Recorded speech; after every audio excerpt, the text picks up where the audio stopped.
আজকে চাল নাই, চাল কিছু নাই, আজকে রান্না হয়নি, আজকে না খাইয়ে আছি। তো আজকে আমাদের কোনো চোখটাও কোনো কিছুই জ্বলেনি, যেহেতু চাল টাল কোনো কিছুই ছিল না, আজকে কোনো চোখেও জ্বলেনি।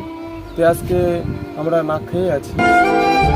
আজকে আমাদের এই যে পাড়ার লোকটা একটু সাহায্য করলো, এই চাল এনে দিল, আমাদের বললাম যে আমাদের কোনো চাল টাল কিছুই নেই, তাই জন্য আজকে আমাদের হেল্প করলো আমাদের। হ্যালো বন্ধুরা, আজকে একটা নতুন ভিডিও নিয়ে এসেছি। তো দেখুন আমার বউ এখানে, আজকে বৃহস্পতিবারের দিন, একদিকে ঘর বাড়ি মোছামোছি হয়েছে, এখন পড়েছে বিকাল। তো চাইলো এই যে আমার বউ শান্তিচ্ছে। দেখো আমাদের এই যে ভিডিওগুলো ছাড় দিলাম, আপনারা ভালোই এবং লাইক শেয়ার করেছেন, তাদের জন্য তোমাকে জানাই ধন্যবাদ তোমাদেরকে। আমার একটা নতুন ইউটিউব চ্যানেল আছে, এই চ্যানেলটাকে গরিব বিষ্ণু নামে সার্চ করবেন, ইউটিউব পেয়ে যাবেন চ্যানেলটাকে। আপনারা আমাকে সাপোর্ট করুন, আমি যেন আরও এগিয়ে যেতে পারি। আজকে রান্না হয়নি, আজকে চাল নাই, চাল কিছু নাই, আজকে রান্না হয়নি, আজকে না খাইয়ে আছি। তো বন্ধুরা, আমাদের আজকে রান্নাবাড়ি কিছুই হয়নি, যেহেতু চাল ডাল কিছু নেই। তো কি করব, যেহেতু গরিব আমরা, তো আমাদের কি আছে, কোনো জমি জায়গা কিছু নেই।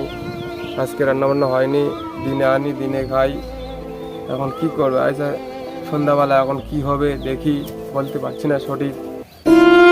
এই যে আমাদের চাল টাল কোনো কিছু ছিল না, আমার এখানকার লোক একটা সাহায্য করলো, তাহলে আমাদের বললাম যে আমাদের কোনো চাল টাল কিছুই নেই, তাই জন্য আজকে আমাকে হেল্প করলো আমাদেরকে। এই যে দেখো বন্ধুরা, এই যে চালগুলো, এই যে এগুলা নিয়ে এসে দিল, এই আমাদের এই পাড়ার লোকটা সাহায্য করলো আমাদেরকে। আজকে লক্ষ্মীর দিন, আজকে আমাদেরকে সাহায্য করলো, তার যেন দ্বিগুণ হয়ে ওঠে, তারা যেন আবার অন্য লোককে যেন সাহায্য করতে পারে। চাল নাই, ডাল নাই, কি রান্না করবো? সকাল থেকে তো কিছু খাওয়া হয়নি, খালি পেটেই আছে এখানে।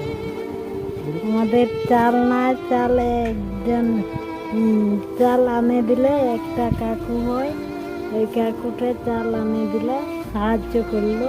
আজকে চোখে জ্বলেনি, কেবল এখন চোখে জ্বলবে। আমাদের একটা সবাই না সাহায্য করবে। তরকারি নাই, আলু নাই, আলু আছে, তরকারি নাই, আলু সিদ্ধই ভাত খাওয়া হবে। তো বন্ধুরা, আপনারা তো দেখতেই পাচ্ছ আমরা কত কষ্ট করে থাকি। আর একটু আমাদেরকে সাহায্য করুন, একটু আমাদেরকে আগিয়ে নিয়ে চলুন। তো যাই হোক, তোমরা ভালো থেকো এবং সুস্থ থাকো, আমার ভিডিওটাকে দেখতে থাকো।